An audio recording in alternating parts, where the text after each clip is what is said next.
Ada yang meminta kepada saya dalam chat-chat di video saya, secara khusus dari Sola Rahmat. Dia mengatakan, bisakah dibahas mengenai kualitas dan kuantitas terkait dengan penjangkauan atau misi gereja-gereja yang terkait juga dengan polemik dari Protestan dan Katolik. Jika kita melihat misi gereja baik Katolik maupun Protestan, tentu semuanya mengutamakan kualitas. Karena kualitas bisa membawa kuantitas.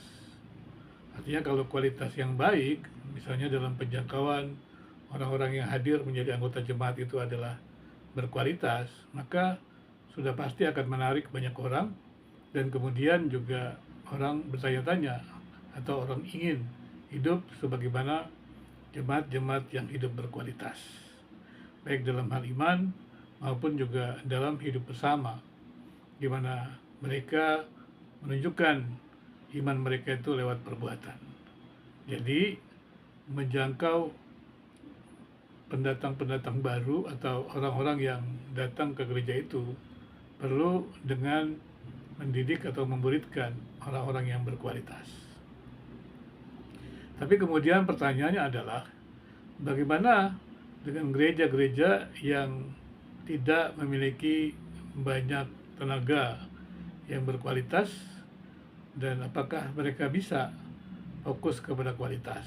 Padahal ya pelayan-pelayan mereka sendiri adalah tidak atau mungkin juga belum berkualitas. Tapi persoalannya juga kita akan melihat lagi yang namanya berkualitas itu di dalam hal apa dulu. Kalau kita mengatakan yang disebut berkualitas adalah dalam hal pemahaman doktrin, maka doktrin itu hanya salah satu bagian dalam sebuah pertumbuhan kehidupan beragama. Untuk seseorang itu menjadi orang-orang yang menampilkan karakter-karakter yang baik, karakter-karakter Kristus atau disebut berkualitas. Tapi doktrin tidak ada hubungan langsung dengan kehidupan karakter yang baik. Jadi kalau kita mengatakan bahwa mengukur kualitas dari anggota jemaat itu dari pemahaman doktrin, itu juga tidak tepat. Karena sekali lagi tidak ada hubungan langsung antara doktrin dan juga kehidupan atau komitmennya. Memang bisa saja ada yang mengatakan bahwa pengetahuan yang benar adalah bapa dari tindakan yang benar.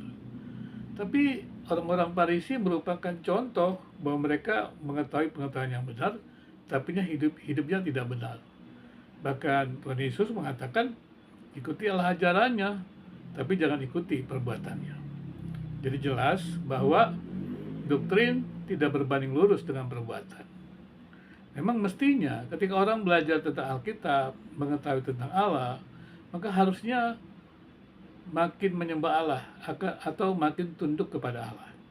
Tapi pertanyaan selanjutnya adalah bagaimana mungkin orang yang makin tunduk kepada Allah itu menjadi arogan, membidat-bidatkan kelompok lain, membidat-bidatkan orang lain, merasa diri lebih baik. Bukankah ketika seseorang bertemu dengan Tuhan, dia akan mengetahui betapa berdosanya dia. Jadi pertanyaannya adalah, apakah doktrin memiliki hubungan langsung terhadap kehidupan yang benar? Saya sudah katakan tidak ada hubungan langsung. Tapi apakah memiliki pengetahuan doktrin itu penting? Tentu saja penting, secara khusus dalam bijaksana hidup di dunia ini. Demikian juga pengetahuan-pengetahuan yang lain. Kalau kita punya pengetahuan, kita punya teori, maka kita lebih bijaksana sebenarnya. Tetapi sekali lagi, pengetahuan doktrin itu tidak ada hubungan langsung dengan hidup yang benar. Jadi perdebatan doktrin mengatakan dia lebih murni, lebih baik, menurut saya sesuatu yang tidak diperlukan. Ya. Tetapi kita boleh saja terus berusaha untuk memahami doktrin yang benar dan tidak pernah sampai selesai. Dan kadang-kadang ada orang yang membuat dogmanya final. Dogmanya final berarti tidak ada perubahan, ya, betul ya. Tapi apa betul seperti itu? Ya, namanya juga iman, dogma ya final. Karena dia tidak ingin merubah lagi seperti itu. Tapi kita tahu kalau ada pengalaman-pengalaman baru yang ada. Bukankah dalam sejarah terjadi perubahan-perubahan pemikiran. bahkan pengembangan dogma. Jadi kemudian ditanya, apakah dalam misi gereja itu menekankan kualitas atau kuantitas? Tentu saja menekankan kualitas. Tapi sekali lagi, menekankan kualitas itu apa saja yang mau dijangkau? Bukan hanya doktrinnya, tapi komitmennya. Berarti kalau komitmennya adalah komitmen bagaimana? Kalau orang punya pemahaman doktrin, maka dia punya komitmen ke Tuhan dan komitmen kepada sesama. Nah, kemudian diwujudkan dalam ucapan syukur, misalnya berdoa, beribadah secara pribadi dan secara bersama.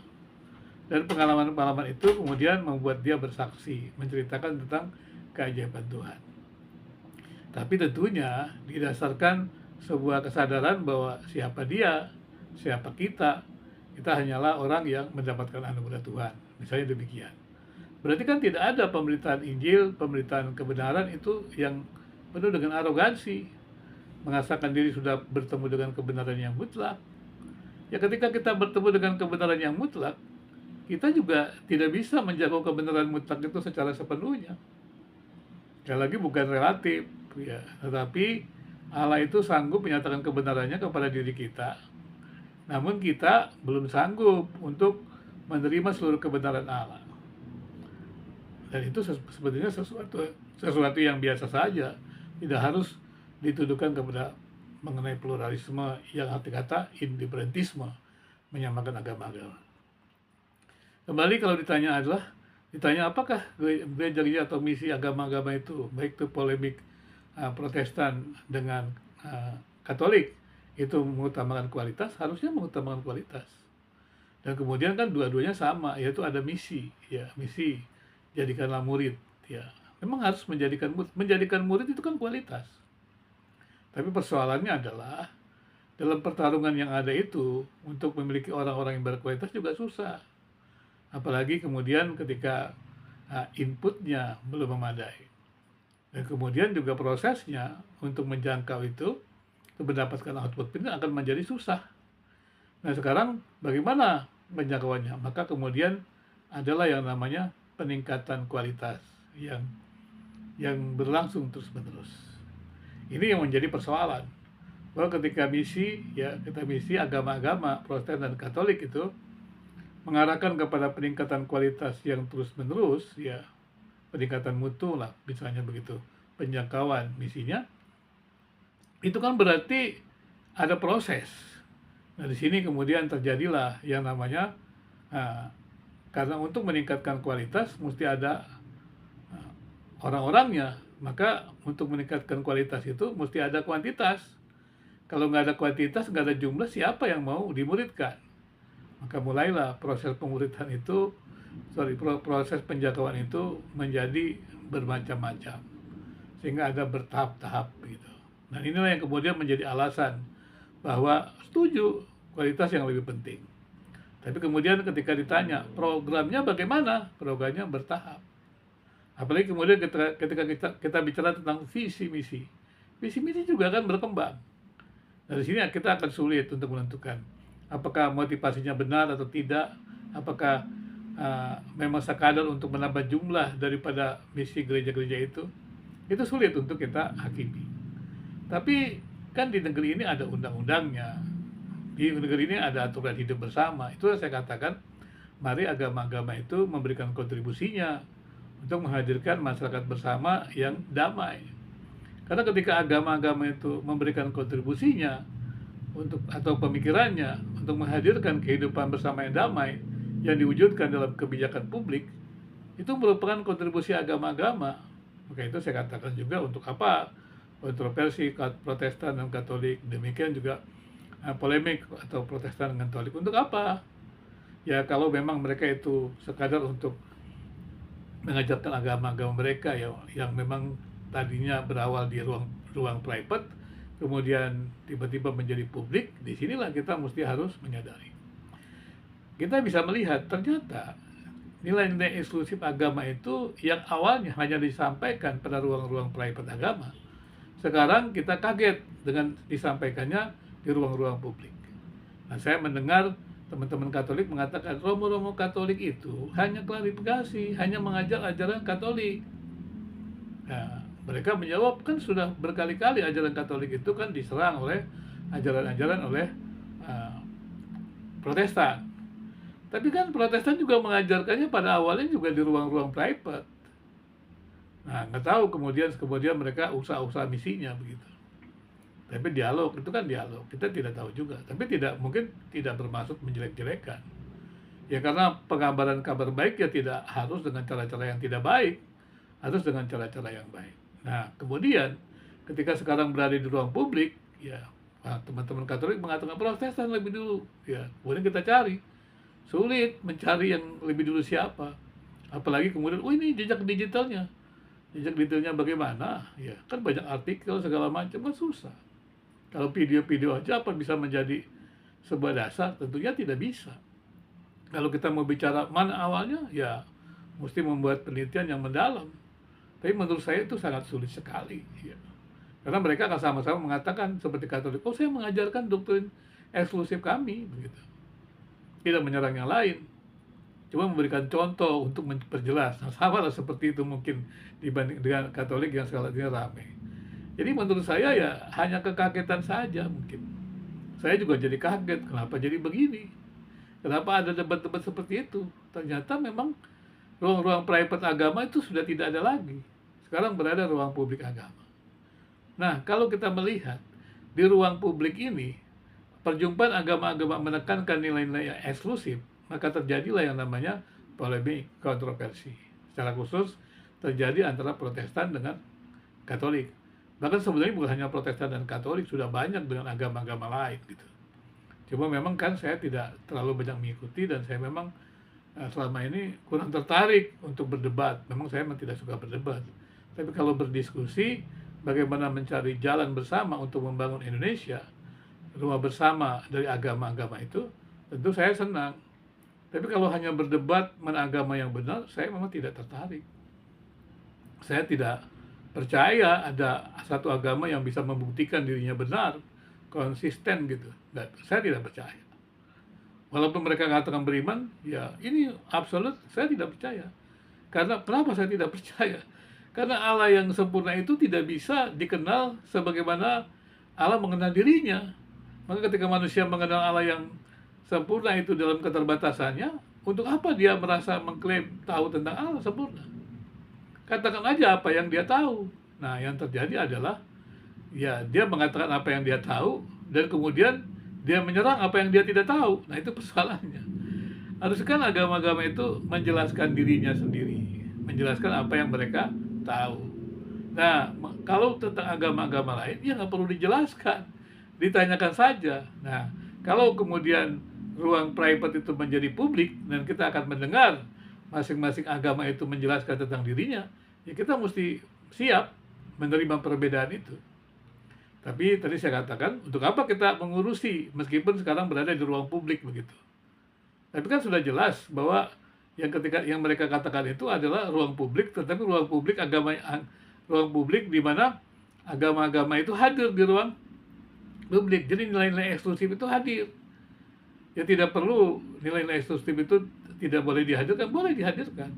Tapi ketika menghadirkannya, menurut saya adalah harus dilandasi dengan semangat persaudaraan, nilai-nilai inklusif, penghargaan terhadap sesama manusia. Bukankah kita mengakui bahwa kita semua ini adalah sesama manusia? Agama apapun, suku apapun adalah sesama manusia. Maka ketika kita menyampaikan nilai-nilai yang kita temukan, yang kita agung, yang merubah hidup kita itu, yang kita yakini itu adalah sesuatu yang Tuhan berikan, bahkan mungkin dengan sangat ekstrim sekali, hanya dirinya yang mengenal itu dari Tuhan, dia sampaikan saja dengan cara-cara yang santun, yang benar, tidak perlu mengutuki, tidak perlu menghakimi gitu. Karena ini zamannya demokrasi, bukan zaman teokrasi lagi. Bukan zamannya kita mengutuk-ngutuki. Kan sudah ada undang-undangnya, sudah ada nilai-nilai publik. Kalau kita sudah berani menjadi Indonesia, ya berarti kita harus bersedia dong berada dalam rumah Pancasila. Bukankah kita mengakui kita menerima Pancasila? Kalau kita menerima Pancasila, ya kita harus berada dalam rumah Pancasila tersebut. Dan jangan kita kemudian ya mengingkari komitmen kita sebagai Indonesia yang berada di dalam rumah Pancasila ini. Jadi ya menurut saya ya sekali lagi kita tidak perlu teruslah ya memperdebatkan hal-hal yang seperti itu, tetapi apa namanya yang tidak pernah berujung. Tapi ya silakan untuk agama-agama itu apa namanya mengajarkan umatnya masing-masing meskipun berada dalam ruang publik. Tapi menurut saya harus ada dialog-dialog yang inklusif yang menjelaskan juga kesamaan. Bukan berarti kita tidak apa namanya tidak memperhitungkan keberbedaan, bukan. Keberbedaan itu ada, boleh disampaikan. Itu hak Anda, hak semua agama. Tapi sampaikanlah dengan pendekatan-pendekatan yang baik. Bukankah begitu? Ya, kalau kita ingin berdiskusi dengan orang lain kan kita mencari kesamaan-kesamaan. Baru kita menjelaskan keberbedaan untuk saling menghormati keberbedaan. Nah, kalau keberbedaan itu berisi misi dari Tuhan, ya sampaikan saja misi dari Tuhan yang benar. Kalau Tuhan tetap membiarkan agama-agama itu ada, mengapa kita harus memusuhi agama-agama itu, mengutuki agama-agama itu? Bukankah kita memang diminta mencari domba-domba yang hilang? Kalau kita memang ingin mencari domba-domba yang hilang, bukankah kita harus menuntunnya dengan baik, bukan dengan cara memaksa, apalagi dengan cara tipu daya? Ya domba-domba itu tidak akan ditemukan. Kalaupun ditemukan, dia tidak merasa nyaman di kandang itu. Di kandang perdebatan kontroversi, yang bagi mereka mungkin tidak menyenangkan. Terus sebabnya kalau kita melihat juga di YouTube ini juga ada banyak siaran-siaran yang meragukan keberadaan Tuhan. Dan itu ada semuanya. Yang pertanyaan-pertanyaan yang kadang-kadang mungkin menjengkelkan gitu. Apakah Tuhan itu ada? Di mana buktinya kalau Tuhan itu ada? Apakah betul ada manusia yang bertuhan? Percaya kepada kekuasaan Tuhan? Di mana bedanya? Bukankah kita hampir tidak melihat perbedaan antara orang-orang yang mengatakan komitmen dengan Tuhan? Saya terus terang mengakui ketika awal saya melihat saksian-saksian perubahan yang mengatakan ada perubahan dalam kehidupan seorang yang percaya kepada Yesus, saya memang melihat itu ada. Tetapi ketika saya melihat dengan lebih baik, ternyata kelemahannya juga ada tetap. Dan kemudian ketika saya mengunjungi berbagai denominasi gereja, tidak ada yang lebih baik gereja itu. Karena memang tadi saya katakan, doktrin tidak ada hubungan langsung dengan kehidupan yang baik. Tidak ada hubungan langsung dengan sebuah ketaatan kepada firman Tuhan atau komitmen kepada Tuhan dan komitmen kepada sesama. Jadi, mengapa kita mati-matian memaksa orang menerima doktrin? Apakah apa yang menjadi ukuran bahwa menerima doktrin itu orang selamat? Saya tidak terlalu setuju dengan hal itu. Karena ya untuk dalam Protestan kan jelas ada keragaman-keragaman itu tafsir, ya tidak ada masalah. Setiap orang bisa berjumpa dengan Tuhan melalui pembacaan Alkitab. Nah, kita bisa dibaca oleh orang yang sederhana dan dia mengerti Tuhan dan dia bisa melakukannya dalam kehidupan sehari-hari. Ya, memang ada tokoh-tokoh agama yang suka mendebatkan doktrin-doktrin dan dogma-dogma itu. Dan kemudian dogma itu kan menjadi pencirian institusi. Nah, kemudian pertanyaannya, kalau dogma-dogma itu menjadi pencirian institusi, bagaimana mereka mengembangkan institusi itu? Disitulah yang menjadi persoalan, baik institusi gereja Katolik maupun institusi gereja Protestan. Sekali lagi kita tidak akan menghakimi, tapi godaan untuk institusi untuk bisa berfokus kepada institusinya daripada kepada manusia itu kerap menggodanya. Setiap orang yang punya jabatan tergoda untuk menggunakan kekuasaan semaunya dia demi kepemimpinan dia. Demikian juga institusi-institusi gereja bukannya bebas dari godaan. Makanya kita perlu saling memperhatikan, kita perlu saling introspeksi, kita perlu diskusi. Jadi jangan menganggap diri kita sudah sempurna dan bebas dari hal-hal yang tidak baik. Menurut saya tidak ada agama yang sempurna. Bagi saya, ya memang setiap orang berhak mengatakan dirinya berjumpa dengan Tuhan. Tapi agama yang sempurna itu saya tidak paham. Ya, karena semua kita dalam perjalanan. Kalau Kristen adalah bagaimana dia menjadi seperti Kristus. Kan tidak ada di antara kita yang sama seperti Kristus. Maka kita sedang menuju kepada Kristus. Dan mengapa kita menjadi arogan? Kenapa kita tidak belajar dari yang lain? Saya pikir ya ini merupakan sesuatu yang perlu dipikirkan. Kembali pertanyaannya, apakah kita menekankan kualitas atau kuantitas? Nah itu juga sekali lagi kita akan sulit menebaknya. Karena kalau semua pasti akan menginginkan kualitas. Karena kualitas bisa membawa kuantitas. Tapi ketika kualitas begitu sulit dicapai, maka kuantitas itu dibutuhkan. Ketika ada kuantitas, maka bisa peningkatan kualitas. Jadi sulit untuk mengatakan mana yang kita harus pilih. Ya, seperti itu. Tapi yang perlu kita ketahui adalah motivasi kita apa? Apakah untuk agama, kemuliaan Tuhan, atau untuk individu, komunitas, atau institusi?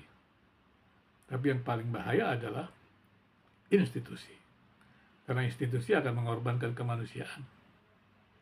Nah, maka itulah institusi selalu dijaga dengan aturan-aturan. Baik institusi negara ini, ya pemerintahan, maupun institusi agama. Perlu waspada menggunakan kekuasaannya dengan bijak. Terima kasih. Demikian Saudara Rahmat, saya menjawab pertanyaan Anda pada waktu itu. Ketika Anda ingin minta saya membahas mengenai kualitas dan kuantitas. Terima kasih.